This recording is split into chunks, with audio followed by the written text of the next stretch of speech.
tuloy-tuloy pa pala yung mautog, mga bossing. Sabi ko kanina dito, kung hindi lang po, mga kababayan, nadaanan nung camera ng SMNI.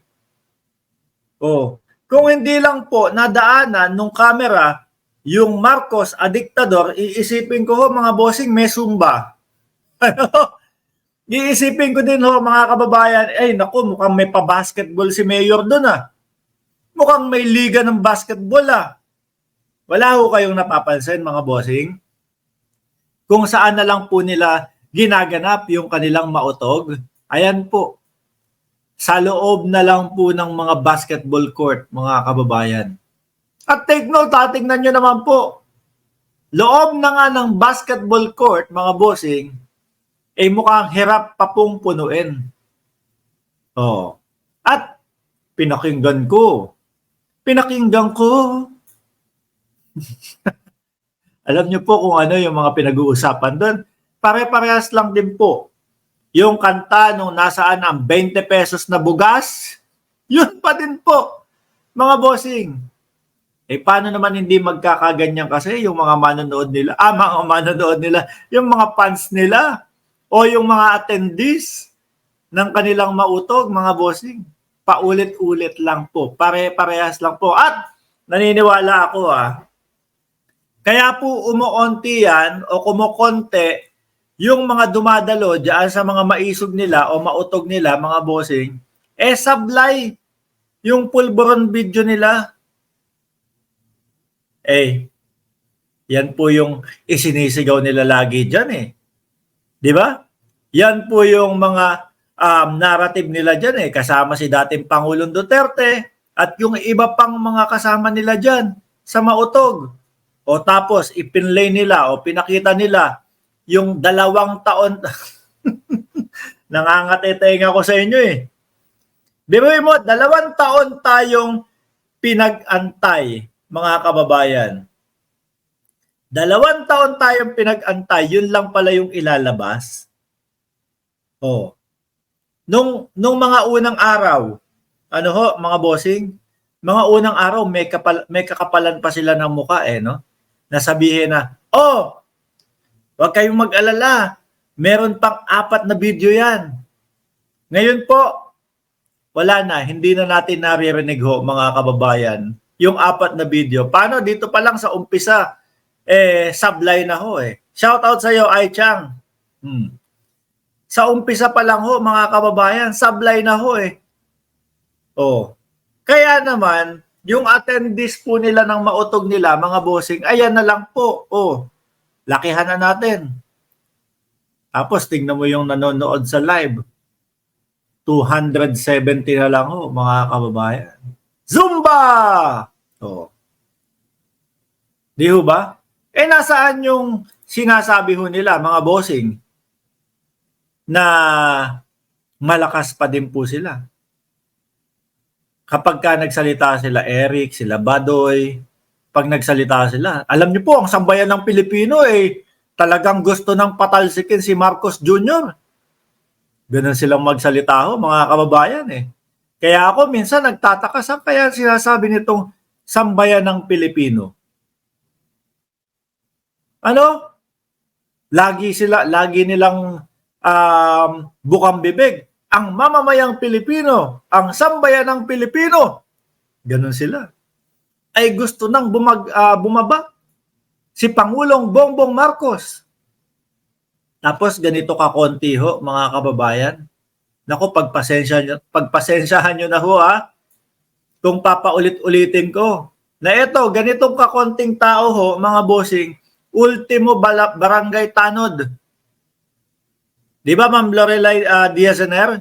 Ultimo barangay tanod. Hindi ho kayang pababain itong mga ito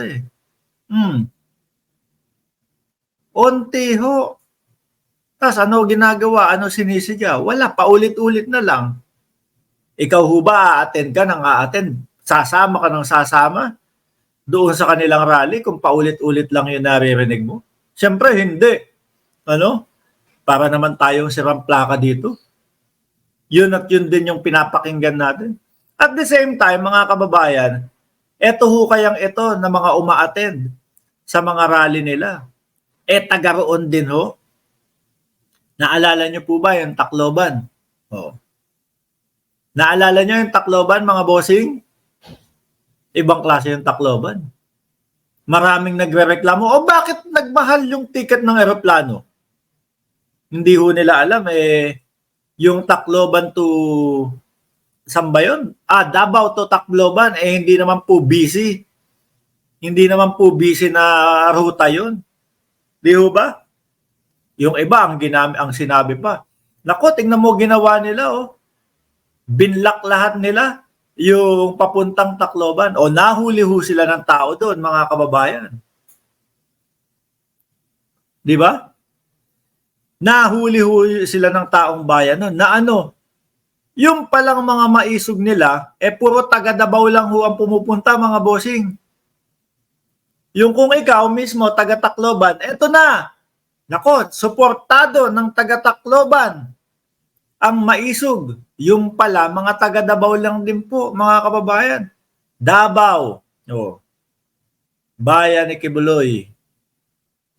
Hindi naman po nating masabi na lahat po ng Davaoenyo, suportado ho sila. Hindi ho ganun no? Karamihan lang ho yung mga alagad ni Kibuloy, yung mga fans ni Kibuloy. Na nagmamadaling araw na pagdarasal daw ho sa madaling araw, mga kababayan, with matching gulok. Kasi nung sumugod yung mga kapulisan po natin para i-serve ang warrant kay Kibuloy, madaling araw, 4:00 ng madaling araw. Yung mga fans naman ni Kibuloy, nagdadasal daw ho sila doon. Pero may mga ready at handang matatalim na bagay. At meron pang, meron pa ho silang improvise na bengbeng. Ganun pala sila magdasal. Napansin ng taong bayan na kada pala puntahan nilang lugar, mga taga Davao lang ang pumupunta sa kanila. Mga kababayan? Tama, yung sabi ni Faithful, niloloko na lang nila ang kanilang sarili. Ako, mga bossing, ganito yan Kunyari ako, magpaparally. Mas ikagagalak ko ho kung ang mga a-attend sa aking rally, mga kababayan, yung mismong tagalugar doon. Ibig sabihin, malakas ang puwersa ko doon. Pero kung maghahakot sila, galing ho, mga taga Davao din, sila lang din po, mga kababayan. Ibig sabihin, yung lugar na yon, wala silang makuhang suporta ho, mga bossing. At kanina merong nagkomento sabi yung budget din daw ho. Siguro, ano ibig sabihin nun? Etong mga ito may budget? Pag uma-attend? Grabe Hindi ko lang makita kung sino yung nagkomento nun kanina Kayo ho ba naniniwala kayo, mga kababayan, na etong mga uma-attend sa Mautog may budget? Kasi meron tayong naipakita. Di ba? Nung isang beses na nag-vlog tayo, mga bossing, may naipakita tayo 150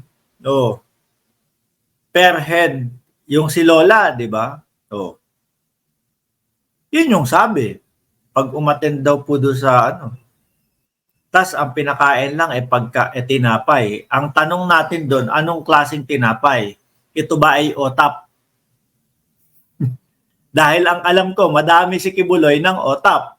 Mga kababayan, siguro yun yung pinamamahagi. Para hindi kayo magutom, may 150 kayo kasamang OTAP. Di ba?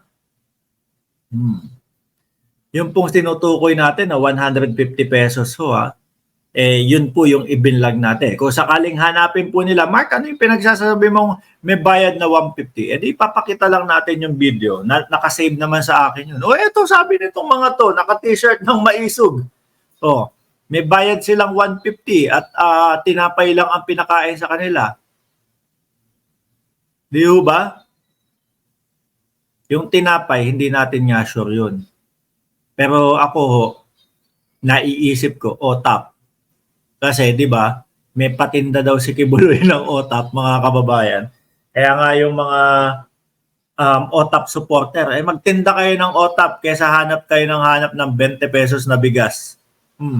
O, kesa attend kayo ng attend dyan sa rally na yan, tapos kakanta-kanta kayo ng asaan ang 20 pesos na bugas, kung magtinda kayo ng OTAP, kumita pa kayo, may pambili kayo ng bigas. Hindi kayo hanap ng 20 pesos. Anyway, about 20 pesos, mga kababayan, di ba ang Pangulo naman natin sinisikap po na na magawaan ng paraan na mapababa po ang presyo ng bigas. Which is ngayon po, Biyernes, Sabado, Linggo, makakabili ang mamamayang Pilipino ng halagang 29. Hindi pa nga lang 20, pero papunta na doon po yun. Sinisikap ng Pangulo. At ito po mga kababayan,